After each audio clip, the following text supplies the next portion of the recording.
That movie sucked. I kind of liked it. Movie Night Crew Network. A jet of green light issued from Voldemort's wand, just as a jet of red light blasted from Harry's. They met in midair. And suddenly Harry's wand was vibrating as though an electric charge were surging through it. His hand seized up around it. He couldn't have released it if he'd wanted to.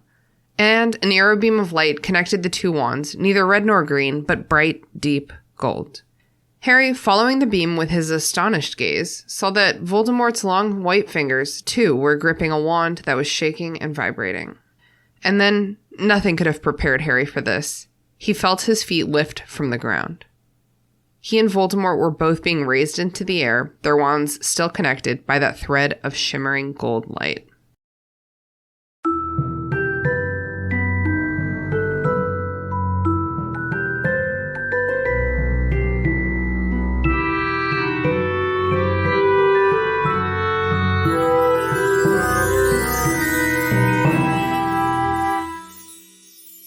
What's up, potheads? Welcome to the Restricted Section, a show in which a bunch of nerds with potty mouths reread the Harry Potter series for the umpteenth time and discuss the way that the story and its themes stay with a generation into adulthood. Thank you so much for listening. If you haven't done the reading, don't worry, we did it for you. Here's what we're talking about this week. Chapter 34, Priori Incantatem. In this chapter, Voldemort challenges a 14-year-old to a duel. Whoops. They dock wands, and things get all steamy and vibraty. Oh, is this not an appropriate time for sex jokes? Well, this is how I cope, okay? This is how I cope. So the ghosts of all the boys Voldy's killed before show up to literally just troll him and tell Harry what to do and how to escape the situation. And finally, Harry breaks free of the connection. He runs to Cedric's body, and he summons the Porky, and he gets the fuck out of there. It's extremely traumatic, and personally, I'm not okay.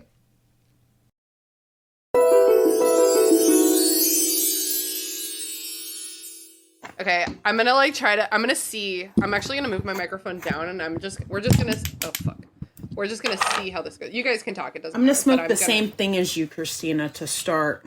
It's from the same wavelength.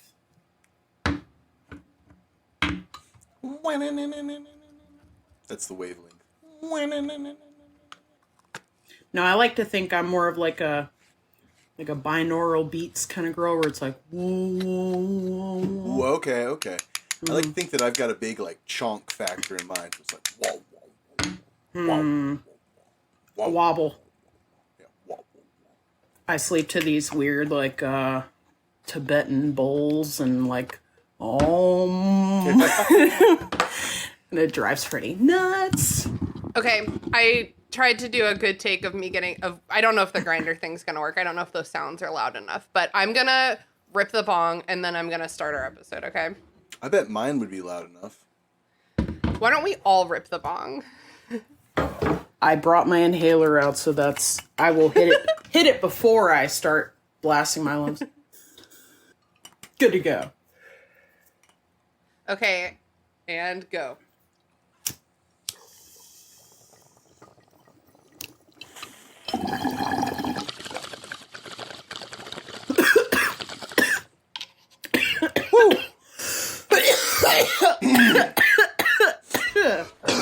It's better to cough. It's like makes you 10 times more higher. So I'm gonna do some editing. It's gonna sound really good. It's gonna sound really good. It's gonna sound great.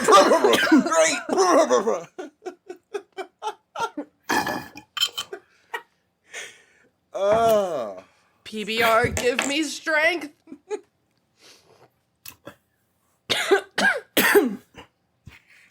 I'm good. Okay. That was very pleasurable. Should have given the albuterol a second to settle in my lungs. Okay. Welcome to the Restricted Section, where we will come back from the dead just to tell you you're doing a great job, honey. It's fucking 420. What? Huh? I'll tell you what it is later, babe. Okay, cool. I'm your host, Christina. I'm fucking stoned this week, and I am joined by my also partaking friend, Andrew. Say, I'm high to the listeners, Andrew. I feel like the FBI wants my location. I'm high. Hello, listeners. And this week's guest is the unparagoned Cortney Barry Vasquez, friend of the pod and longtime friend of me and Andrew. Say, I'm high to the listeners, Cortney. I'm high, everyone. We are so glad you're here. Thank you. Thank you so much. So thank you for having me. Happy 420 to you both. And to you. It's the people's holiday. and also with you. So we're going to be blazing throughout this episode. I guess that's the whole celebration. We did it. Yeah.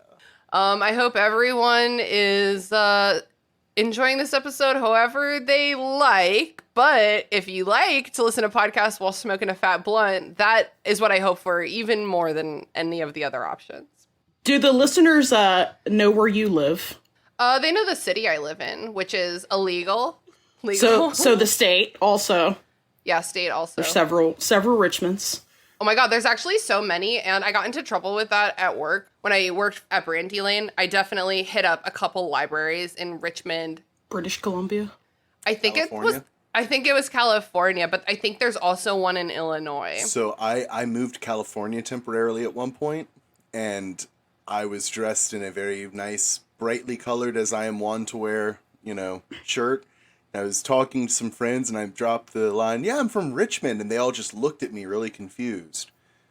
And I learned that day that Richmond, California is very, very hood, and not at all what you would expect me in my brightly colored pastel shirt and shorts to come from.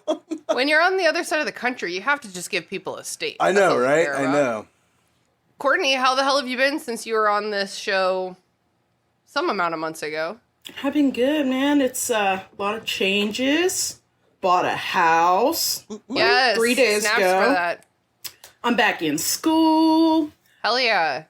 Work bullshit. Still smoking hella weed. Whole time. Yeah. You can be a high-functioning stoner. Oh, absolutely. Straight A's, I'll have you know. Hell yeah. Oh, There we go. I'm Are you so proud proud? of you. Yeah. I'm so proud of you. It's a very nourishing awe, Christina. I just love it when people do shit. You're crushing it. Well, are you ready to talk about Chapter 34 of Goblet of Fire, Priori Incantatem? I think this book is super fun, even though I wouldn't say it's the best of the 7. I think that it's the most fun, probably, for me to reread. Mm-hmm. It has, so much in it. Yeah. It's got a good amount of spooky, and I like a story about a game, Maze Runner. Yeah, it makes the goals clear, but are they clear? Dun-dun-dun. Hunger Games. I'm listening to the Hunger Games audiobook right now. Oh. It's so good. How do you find it? It's it's so good. And it's a big enough book that they got a very dope narrator for it. She's quite good. Nice. Mm-hmm. Yeah. Wrong book series. Okay, so to clarify, Priori Incantatem. Am I pronouncing that the way that you guys pronounce it? I have a Latin background, not to brag. So I go Priori, but Ooh, that sounds better. That sounds better. I do that as well, but I also have this weird thing where I say it in a British schoolboy accent because I always want to yell "Priori Incantatem." Okay, great. so we'll pronounce it one of these ways. yeah. Either or. Okay, so as a reminder, this chapter starts with Voldemort releases Harry, and gives Harry his wand back for a duel. Yeah. That's what's happening. There's a duel. Any classic wizard's duel, as Harry Potter has taught us, will need to involve at least 2 or 3 props of some sort. This is going to be something that is either destroyed by magic or is actually useful within the magic. Because as we know, it's all about the drama. And so you've got to have that minimum number of props for a really end of Harry Potter book duel, right? Yeah. Got It's to. true. Got a dead Cedric. That's a good prop. That's a great prop. Whoa, that's a live actor. Dedrick. Okay, I'll start. No, this is spooky as hell. And he's like, got this gravestone, this like looming gravestone that he's like hiding behind. Okay, so Voldemort insists that Harry bows per custom, but Harry won't. Little bitch. He's a strong-willed little boy. He just is for some reason, I guess. And Voldemort uses Imperio to make him. Mm-hmm. And then he hits him with the old Crucio really quick. That old chestnut. That old chestnut. And, like, Harry's leg is also already broken as a reminder. Or, like, sprained heavily. It's unclear. Not useful. It's not good. It's not doing good. It's providing nothing but pain. Yeah. So, Voldemort asks Harry if he wants him to do it again. Very flirtatiously, actually. And he's like, yeah, daddy. But Harry doesn't answer, so Voldemort casts Imperio. But Harry won't. Stop. Harry says no. Yeah, he screams, I won't. Very dramatically. So this is when he dives behind the tombstone. Very vibey. I think you've used the word very 4 times in the last, like, 30 Very seconds. vibey. Very vibey. Everything's just happening so hard right now. Yeah. To what extent? You microdose before this? Okay. I mean, this is a do or die moment for Harry. His thoughts are racing. He feels like he knows he's facing certain death. And he wants to face it standing and courageous like his father. Yeah, and that's why his father died. Yeah. Sorry, that's harsh, but you know. Sometimes you don't have to be the tough guy. Some guys you could just be a coward and maybe you won't die. You know, Harry, the FBI says that your order of operation should be run, hide, fight. Yes. And you just jump way too quickly to F, my friend. Hogwarts never had active shooter training. They definitely did not. Harry has the protagonist shield, though, at all times, including at this time. Plautius Armorus. Harry casts Expelliarmus, and Voldemort casts Avada Kedavra.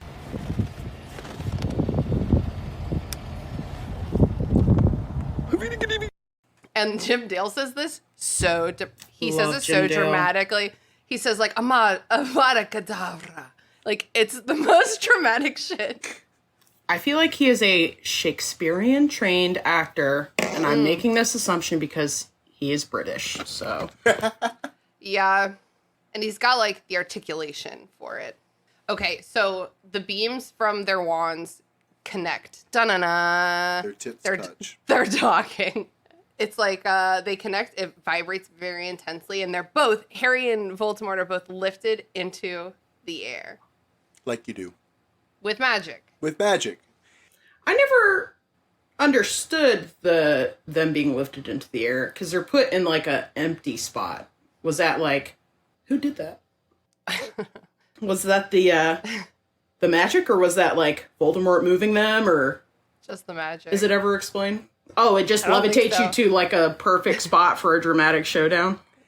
I think the explanation is that this is the first scene that bitch wrote with the thought of the movie in mind.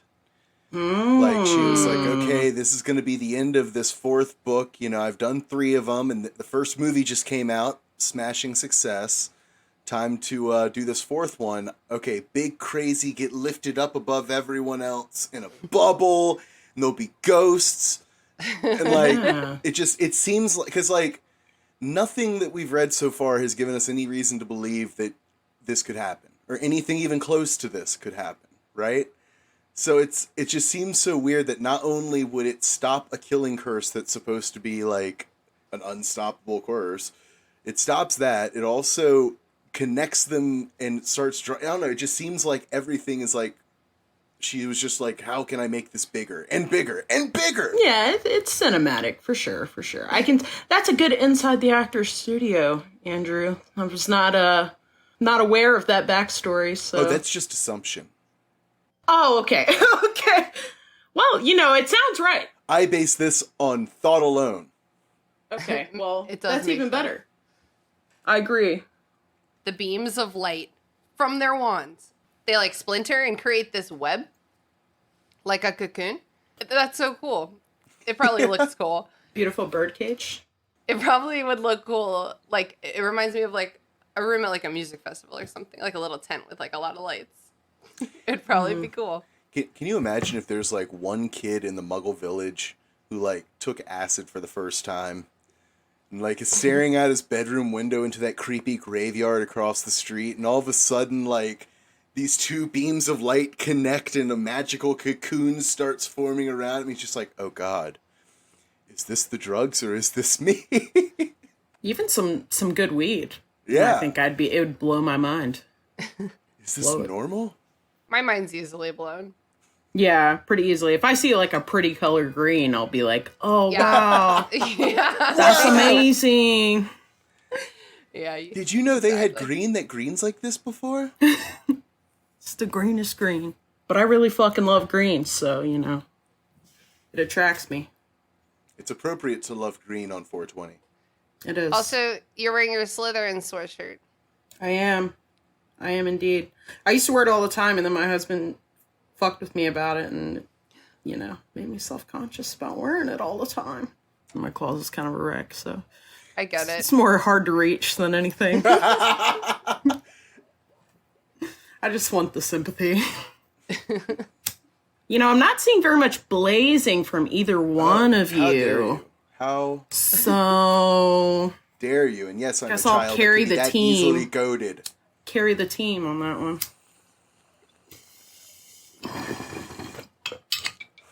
At the end of the episode, Tina should do a final count of who took the most hits from recording. It's not going to be me because I've been a lightweight recently, and someone has to keep this episode. Oh, I have to make sure that on the we're track. actually doing what we came to do. I have a vested interest in the successful completion of this task. Someone has to be Mr. Business. Ooh. Business pants. Doing work at the adult factory. Okay, speaking about just another day on the job, these Death Eaters are having a weird day. First time called in for a shift in like 12 years, 14 years. Voldemort is like, don't help me, you know, classic Voldemort stuff. I can do it. Don't Yeah. touch him. And then this like web around them starts making a sound. Like a phoenix song. Oh. Da-da-da. And Harry's like, I can't break this connection. I wish I could quit you. But I can't. Okay, so then there's like a bead of light. And it's hard to like it's funny to describe this. It's like so dramatic. There's a bead of- bead of light.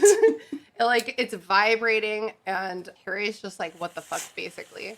And then he forces the bead, like with his magical strength, back toward Voldemort. Hal Jordan's that shit. And into his wand.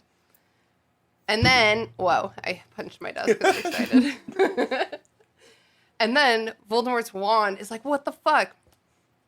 And a hand comes out of it. Do. A little ghost hand. A little ghosty boy. I'm sorry, I wasn't going to say much more than that, but you took a sip and now I feel bad because clearly you thought that I would say more than the stupid little a ghosty boy that I did, so my bad. No, it was cute. It was cute. Okay, so then the ghostly form of Cedric Diggory comes out of the wand. Don't you hate it when your ex shows up when you're with your new partner? It's just, so embarrassing. Oh, Cedric! Yeah, hi, you don't know him. He's new. Cedric tells Harry to hold on. And then next out of the wand, da-na-na, comes that muggle dude, Frank Bryce. Remember him? Completely unbothered. He literally just goes, if I remember correctly, something like, oh, damn, wizards are real? Okay. He was a wizard. And then that's it. He doesn't say, like, where am I? Where's my family? You're what right about happened? that.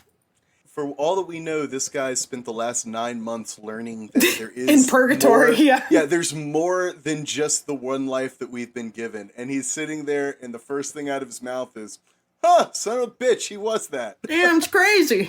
I guess he wasn't lying. Weird. Yeah, pretty unbothered overall. I feel like I'd have a bit more panic if I awoke to two wizards dueling in front of me and I was dead. Also. Depends on how enlightened you get when you die like that. Yeah, apparently not at all. Yeah, in 9 months, you got the grand summation of knowledge led to you saying, huh, son of a bitch, that guy was right. That was crazy. Or, here's the other idea, though. Frank could have just not cared about learning anything. He gets to the afterlife, and the only thing he's concerned with is, wait, was that guy actually a wizard? Now, he's had 9 months. He could have been exploring how the universe was created. Why are we here? You know, there's really deep questions. But nah, Frank's good. He's glad he could come back to confirm to the world who wasn't asking, yes, that was a real wizard. Real wizard. He exclaims to a bunch of real wizards. Yeah. Oh, it's crazy. Okay, so the ghosts, they start pacing, and they're like, yo, what up, Harry? You're doing great, basically. And they're like smack talking at Voldemort. We're all imagining him doing the Jets and Sharks walk, right? Like snapping fingers and like... Moving in a circle. Yeah. Yeah.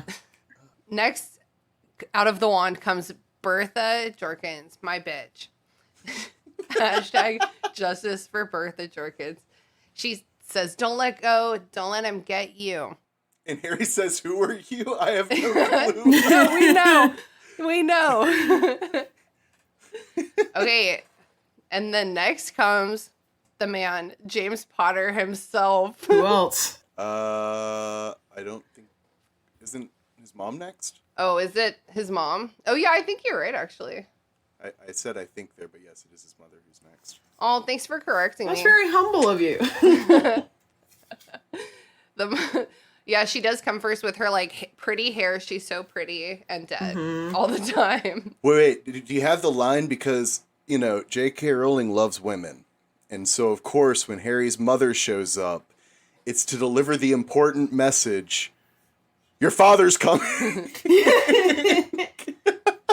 Don't worry, a man's going to be here to say the important parts to you. He wants to see you. It will be all right. Hold on. You're doing great, honey. When the connection is broken, the ghost will linger to, like, give him time to escape. But he needs to get the Portkey and get back to Hogwarts. Okay. And get the body. Yeah, Cedric is like, get my body. Okay, this is very dramatic.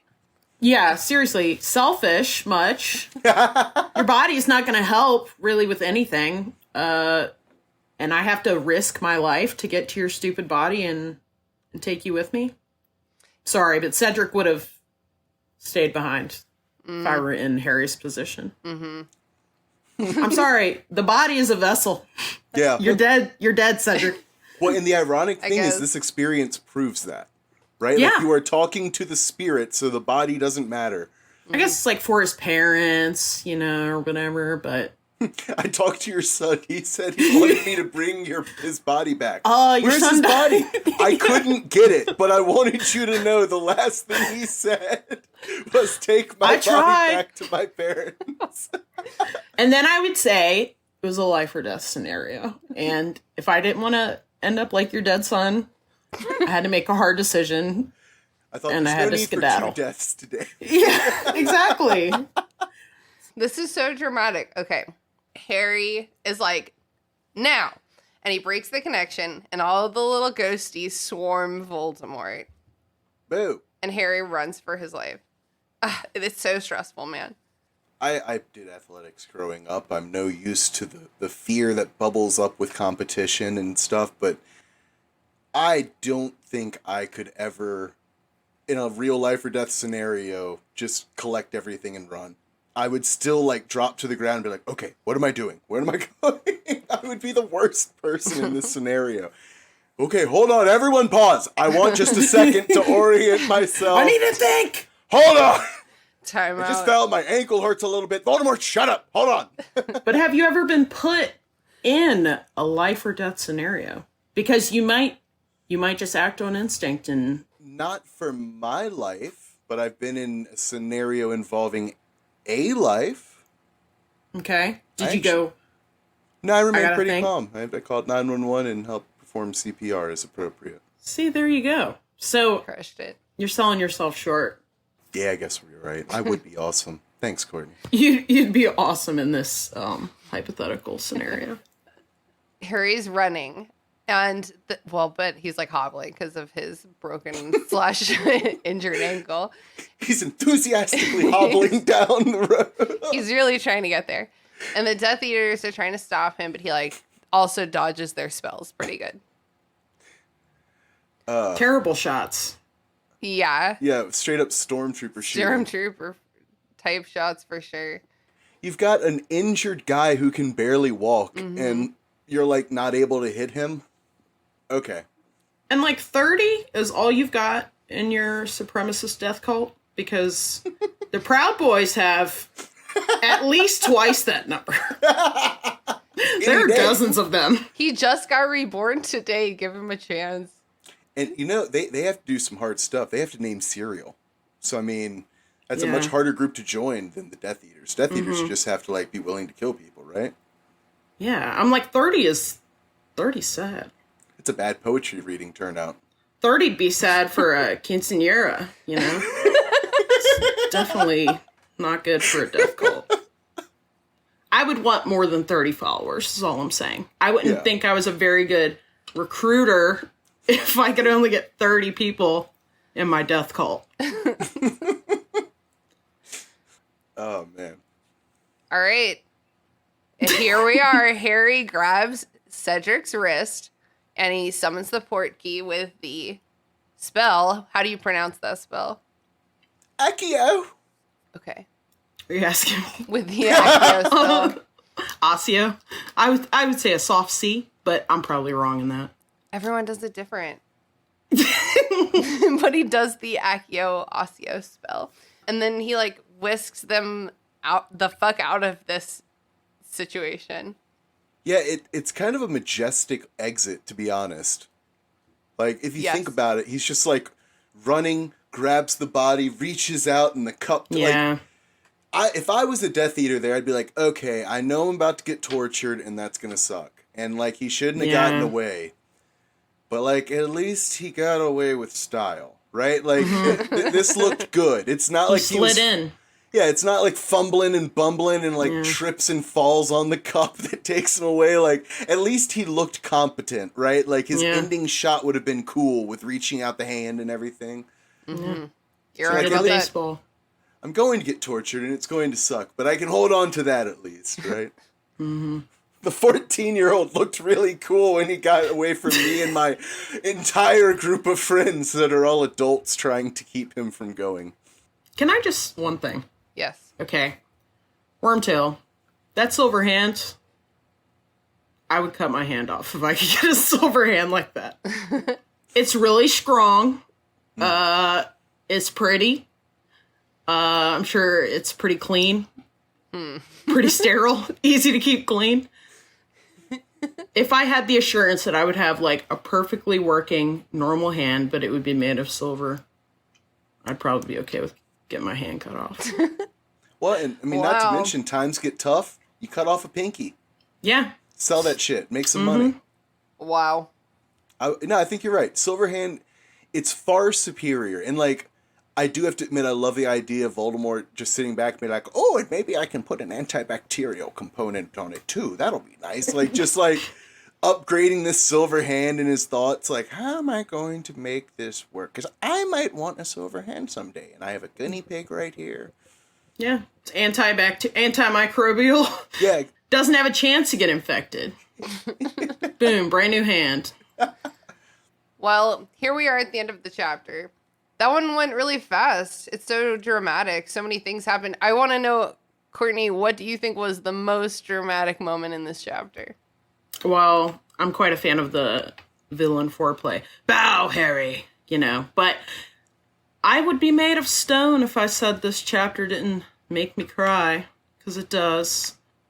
It's very intense. A lot happens. Well, you know, like... the parent stuff, it's real sad and stuff. And when I was a child reading this, I was very moved by the by the dead parents. I'm a sucker for dead parents. I'm a sucker for some... Give me an orphan and I'm happy. That's all I'm saying.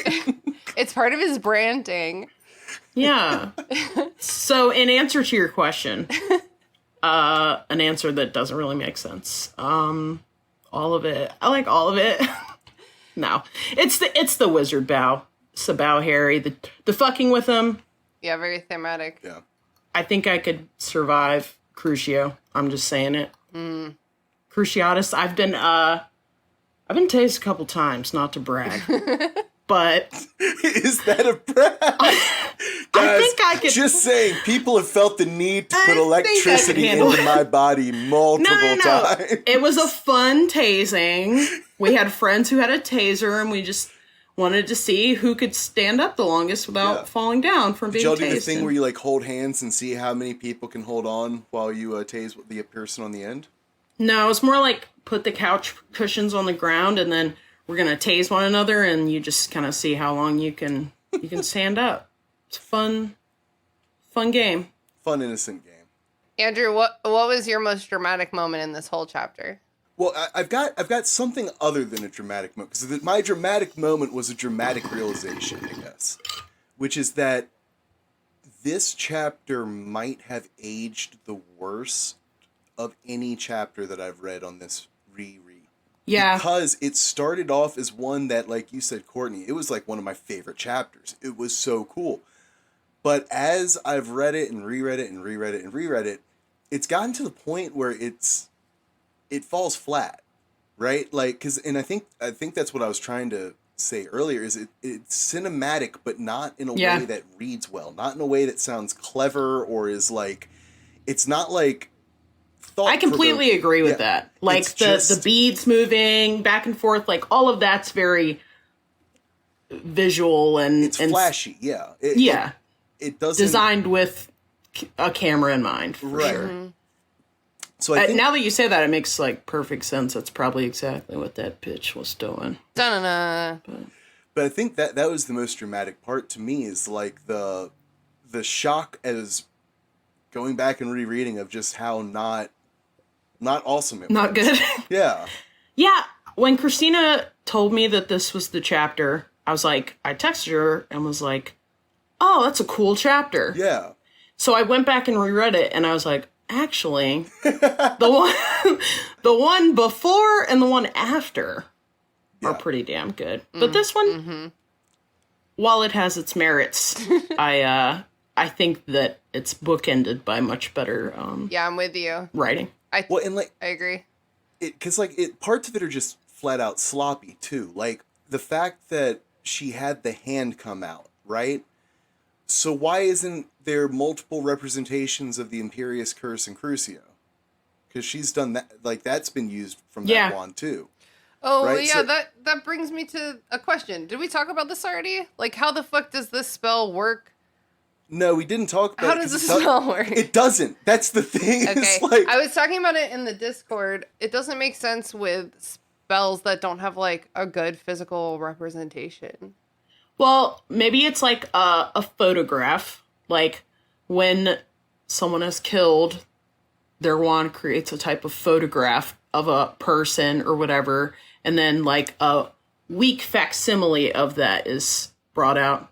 What if this is deeper than we're giving it credit for? I'm putting on my tinfoil hat officially, okay? Do it. What if this is way deeper than we're giving it credit for? Because we know that in Book 7, that this hand turns and kills Wormtail when Wormtail just hesitates. He just, like, hesitates, and it kills him, right? Yeah, I guess that's probably a good reason not to get the silver hand. Maybe what this is supposed to represent is, like, the wand is showing the moments that involved life and death, right? And what happened is when he created that hand, he created some level of life form. Not an individually thinking thing, but some amount of aliveness, of spark, was in that hand. So then the only other things that it showed besides that were the killing, parts. But why is there, like, a hard cap on how many dead people come out of his wand? Because I'm going to assume he's killed more than those dead people. maybe she forgot to write this. But, like, as James was saying to Harry, like, these are the instructions that you've got to follow, there were still more beads coming out. Yeah. They just didn't feel the need to mention the other ones. Those unspecified victims. Right. See, this is what I'm talking. Like, this is the badness of that. You realize, like, later on, is that it's not. Well, it's just not. Yeah, it was done for the pizzazz and not for the sustenance. Right. There's no world building here. This spell is crap, or this effect is crap. Yeah, it's a little convenient. It's like, how can we connect them? Well, and like the other part of it too would be, can you imagine if you did this on accident, right? Like how terrifying that would be if you and a friend happened to have the same chord wands, and like not even something aggressive, like you like do a tickling charm and they'd like, oh, repel, and it hits and all of a sudden you're floating in midair and like the spells you've cast are coming out in beads between you.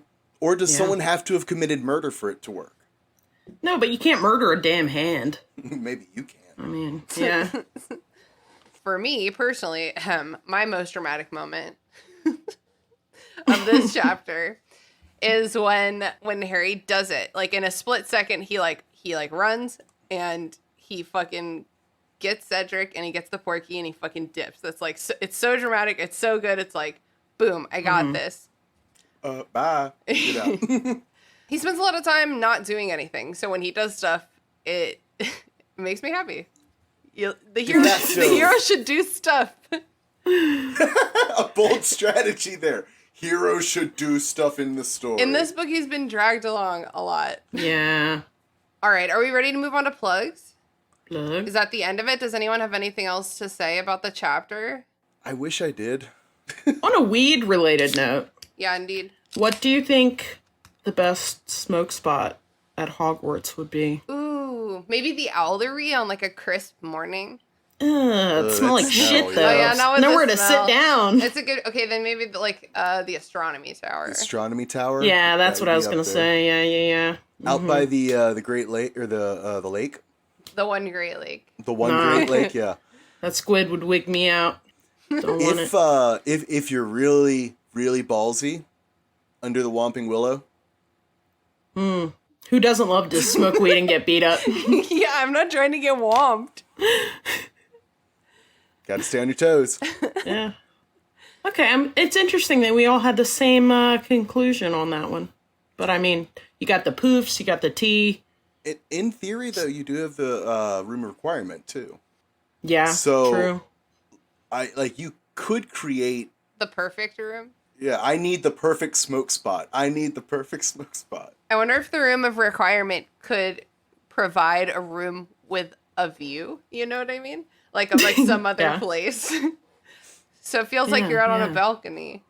Or, get this, an IMAX. It's just an IMAX. What if it's a square room and each wall is like a different view? So you have like an Arctic landscape on one, you have like an ocean on one, have like a like an open field or meadow on one. This is starting to remind me of Smart House. Yeah, too much stimulation. Make my head hurt. All right, should we do plugs now? Sure. Any last words? You know, guys, always fun to smoke weed with my buddies, you know? Yeah. We should do it more. We have plenty of nerdy conversations, so... Christina, we gotta build that tolerance up. I know. I've become a lightweight. I've hit the bong twice, and I'm gonna hit it a third time as we wrap up. Tina, I've been meaning to talk to you. You haven't been doing drugs as much, and it's hurt me as your friend. Yeah. We're gonna have to increase your drug. It's a reverse intervention. A reverse intervention. Thank you. I knew you guys cared about me. I'm just trying to buy time so I can think of a good plug. Yeah, all mine are like either too dark or... Okay, here's a fun one. Watch The Ultimatum on Netflix. Because oh yeah, you were texting the group chat about that. It's just distilled Schadenfreude. I just want to eat it with a spoon. These dumb people who... It's a reality show, the premise being the person that you're with who won't commit to you. You give them an ultimatum, and then you all go, a bunch of couples, to a sexy island, and then you trade partners. And then at the end, you have to decide whether you're going to leave the old person or marry them. Sounds like a pretty mundane premise, but watching a man get rejected by 3 different women in a very open setting within probably an hour, and then proposing to the original girl as if that was his plan the entire time, and it wasn't because he got rejected 3 times. It's just, it's great. Wow. It's great. If you like reality TV, I give it a gold ass star. Thank you so much for that recommendation. Mm-hmm. Andrew, what are you plugging this week? All right. I am going to plug getting back into an exercise routine of any sort. Getting your body moving. You can plug a thing. Thanks, I'm Dad. plugging a I general. thought this was a media. I don't know. I watch the same shit every. Okay, how about this? Retake. I'm gonna go there then. Oh no, I didn't mean to shit on your take. I was playing within a different set of boundaries. No. Ready. I'm going to plug something that I am watching that is embarrassing the living hell out of me. It is a competition show that is set within a certain genre of music that Christine is going to hate me for bringing up, but it's a K-pop fucking competition show called Queendom 2. 6 groups that are going head to head, and I am unironically loving every minute of it. So that's what I will plug, is watch these incredible performers perform against each other. I didn't take you for a K-pop boy. Oh, no. Kids these days, they love... Don't engage. Oh, is there a rant? No, it's a fine. K-pop rant? No, it's completely fine. It's normalized here. From you? The rant from you? No. Or from Andrew? I could talk about K-pop for a very long time. But no, I got into it during quarantine. My dad's into it, and he got me into it. Your dad's into it? Yeah.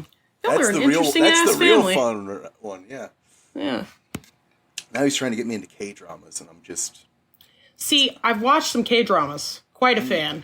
Okay. But the K-pop, it's a hard barrier for me to get past. Although, maybe I just haven't exposed myself to enough K-pop. Just check out some Red Velvet. You'll do fine. Noted. Anyway, my name is Christina. You know where to find me. I would love to plug our Patreon. For as little as $1 a month, you can support us on our Patreon. We do bonus episodes over there, and our April's bonus episode was Behind the Magical Bastards of Tom Marvolo Riddle, hosted by Andrew. That sounds very interesting and intriguing, and probably well done too. I think people should probably I'm going to want to check that out, aren't I? Tina? Agreed. I'm going to want to check that out. Yeah, indeed. Because I don't know anything about it. Definitely check us out on our Patreon. Link is in the show notes. I would also, for this week, I'm going to plug the audiobook of The Hunger Games specifically. I've been listening to it. Bringing it full circle. The narrator is really good. And I haven't read these since they first came out. And I think this book series holds up, or at least the first one. It's better than I remember. I was wondering that recently. I'm really glad to hear that. Yeah. I'm really glad to hear that. It just kind of set the tone for a lot of other books that came after it and didn't do it quite as good. Yeah. And so people... The Maze Runner Yeah. sucks. Well, there's some pros and cons to all, I believe all you'll the books find out that there. there's arguments on both sides to be had for that particular series. The concept, great. Execution, It is a great poop. concept. It's a great concept. And that's the thing. That's the thing. So many of these are conceptually... So many, the dystopias that followed were conceptually so strong, but maybe it didn't follow through at least as well as the first Hunger Games. Anyway, check it out. The audiobook Hunger specifically Games. because the narrator's good. Okay. Happy 420, guys. Courtney, thanks Happy for joining 420. us. Happy 420. Thank you for having me. Appreciate it. Yeah. And Andrew, I love you. I love you. Oh, okay. Fine. That's fucking cool. Courtney, you're present as well. No kidding. I love you. Wow. Goodbye. I love everyone. Oh my God. Don't do this to me. All right, gang. I gotta go finish reading wand docking for beginners before this Docking before this book attacks me in a graveyard. Bye. Bye. Bye. I'm high. Yeah. That was silly. Christina. Thanks for doing that with me, gang. Your eyes. Really? They're so small. The Restricted Section is thrilled to be a member of the Movie Night Crew podcast network, which features amazing other podcasts such as My Cabbages, an Avatar podcast. My Cabbages is an Avatar The Last Airbender podcast that was started by two lovable nerds during a global pandemic to stave off their inevitable existential crisis. Coffee, tea, honor, cabbage. Long ago, the four elements lived in harmony. Then, shit went totally cray when the Avatar attacked. Only the Cabbage Man, merchant of fine cruciferous vegetables, could stand against his trolling. But when the world needed some dank veg, he vanished. 10 years have passed, and my partner and I have started a new podcast. My Cabbages! An Avatar podcast. A weekly show about Avatar The Last Airbender. Whether it's Sokka's new line of cologne, Hey, look at you, sitting there on a seal. Well, now look back at me. I'm on an even bigger seal. Now look away. D&D related antics, You have to make an acrobatics check for that, and Aang just like unzips his pants and whips out his d20s. He's just like, I got this. or randomly breaking into song. Bending waterfall. We'll stumble our way through the greatest show ever made, one episode at a time. You can reach us at CabbageCast, which is our Twitter, or Subscribe wherever you catch pod. Rotten cabbages? What kind of slum do you think this is? The Restricted Section was created by me, Christina Kahn, based on the book series by J.K. Rowling. All music by Ryan Kahn. Logo by Michael Hardison. Support us on patreon.com/restricted section. For as little as $1 a month, you can gain access to our Discord community server, which is a really happy place to be. And there are other rewards as well, such as bonus episodes and Zoom happy hour hangouts. Be sure to follow us on Instagram at Restricted Section Pod, on Twitter at Restricted Pod, and on Facebook at Restricted Section Pod. Also, feel free to shoot us an email at restrictedsectionpod@gmail.com to share your thoughts, feelings, complaints, conspiracy theories, or even lavish praise. Like a very crisp, clean little take, and then I will get started. I actually wrote Rips Bong into my notes so as to not get confused.